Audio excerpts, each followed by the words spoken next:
Hey everybody, Anthony here, head coach of Mass Movement with the owner of Mass Movement, Michael Marnak. Today we're going to go over the first progression into the squat, which is just an air squat, also known as a body weight squat, okay? So what I'm going to have Mike do is turn to the side first.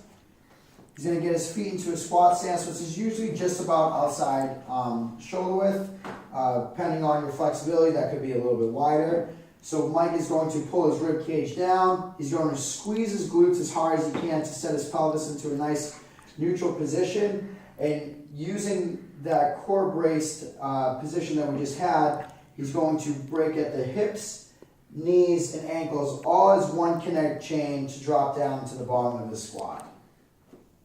We're going to have a pause right there. Perfect. Now he's going to come right up and through the glutes. Let's get two more.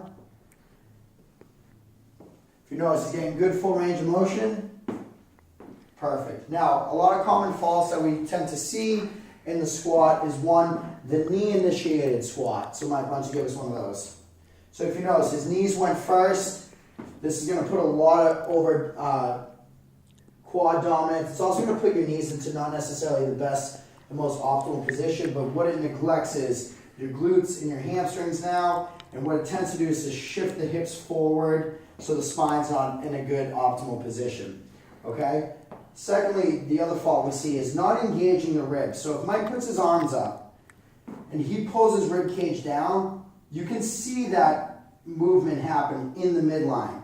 What we tend to see a lot is what we call as overextension, where the ribs are flared, the belly is extended, and now we got this big overarch in the spine, and then people start to drop into the squat like this. And what happens is, anytime you get any weight on your body and you try to squat like that, people tend to crumble and collapse, because the cornerstone of the squat all starts from the core in the midline. So it's very important that we keep that braced.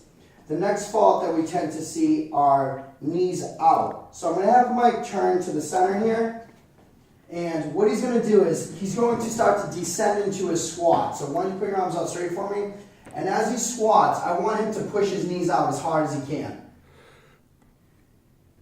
So from here, you can see that his ankles are actually rolling. His feet are coming off the floor. Now we're losing that tripod effect. So Mike, why don't we stand up? So by him pulling the ribs down, squeezing his glutes, keeping the toes, the big toe to the small toe and heel, always in contact with the floor.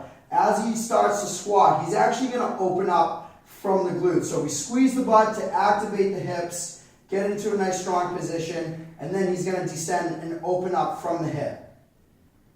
Now he's in a much stronger position. The feet are staying grounded to the floor. He's establishing a lot of torque. Knees are in an optimal tracking position as well. He's going to stand up, squeeze hard through the butt. Perfect.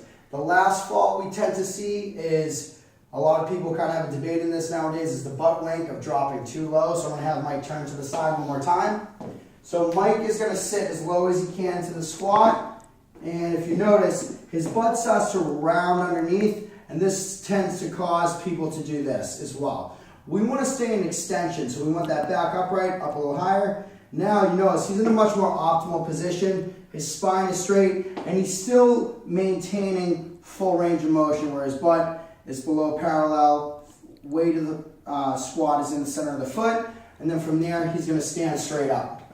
Now, when it comes to full range of motion, you want to go as deep as you can, always maintaining proper mechanics, but our goal is to always strive to achieve full range of motion in any exercise you do, okay? So we hope this helps. You were able to grab some good information, and we'll see you soon.